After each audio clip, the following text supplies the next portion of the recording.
Happy snow day, everybody. I just wanted to do a couple videos for you guys to help you out while we're sitting at home trying to figure out the binomial model. The test has to be taken before spring break, so there is some stuff we have to learn. So this is going to be a few short notes on chapter 14,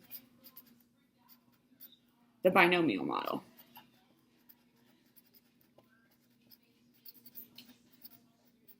This is part 2. The first part was the expected value notes that we did in class. Okay, so what we're going to begin with is a little description of what the binomial model is. The binomial model is, the word bi, the prefix, means that there are two options: a probability of success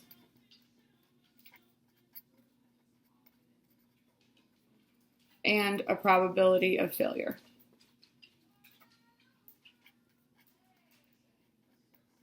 It's up to us to determine which is success and which is failure of the given probabilities based on each different scenario that we're provided.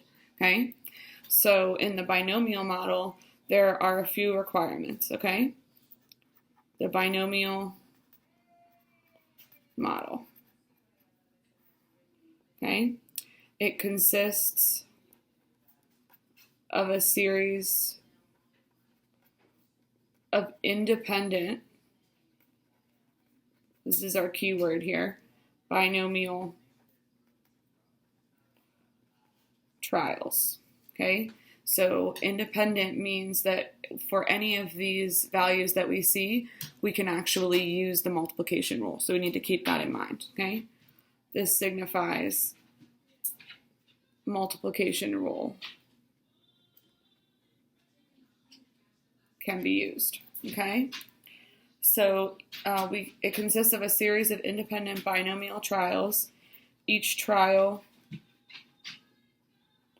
has a probability of success and a probability of failure. These are complements of one another, and they make up all the possible options. You either succeed or you fail. There's no middle ground in a binomial model, which is what we look for when we're trying to identify them from other problems within the class. Okay?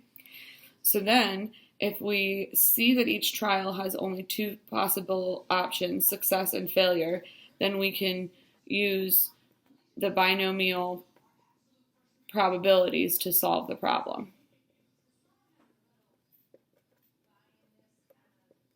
And we have two options. I usually go over the equation that we use to compute this by hand, but since we're not going to be doing that, I'm going to give you the options for the calculator.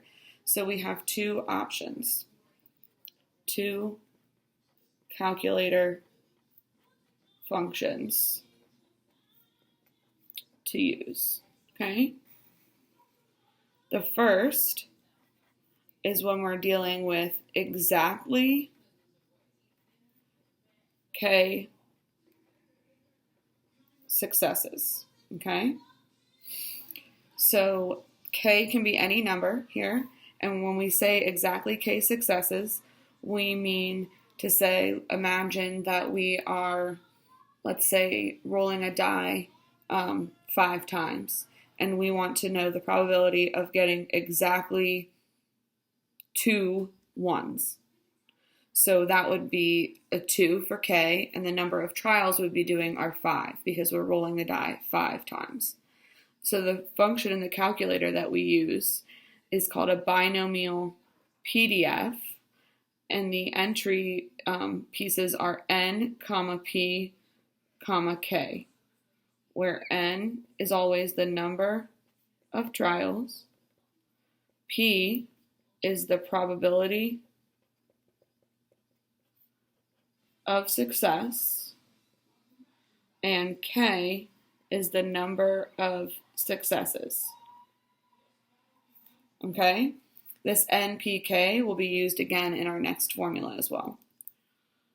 The next formula we use is for when we have k or fewer successes. Again, K can be any number. So same example, we're rolling this die 5 times and we want to know how many times or what the probability is that we would roll a 1 2 or fewer times. So we actually already used a similar formula to this when we wanted to do this with the normal model. In the normal model, we did normal CDF to figure out probabilities between two values. So for binomial, we're going to use the binomial CDF, or cumulative distribution function. And it has the same entries, n, comma, p, comma, k. Okay? So k, again, if it was 2, this model would say, the binomial CDF would say, well, we're going to take the PDF at 2, we're going to add it to the PDF at 1, and we're going to add that to the PDF at 0. So it takes all the values and adds them all together. Okay? So there's only a couple things that we haven't discussed about the binomial model. So I'm going to add them to these notes at the bottom here, since we know now what n, p, and k stand for. Okay? So the binomial model can be notated by binom n comma p, which means this is a binomial model with n trials and p as the probability of success.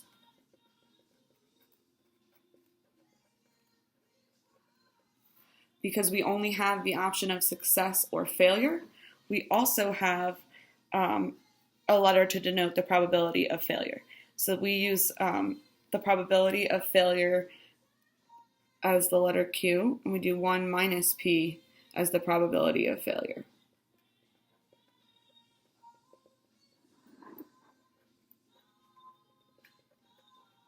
Okay, and there's only 2 other things I want to add to the notes. I'm going to flip this over.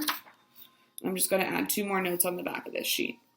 That is the mean and standard deviation for the binomial model. The mean is equal to n times p, so whatever the number of trials are times the probability of success.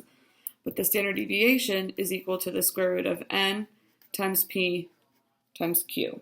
So we do have to calculate the probability of failure in order to find the standard deviation in any example that we're working on. Okay, those are my quick notes on the binomial model, and now I'm going to shoot a couple videos doing a few examples.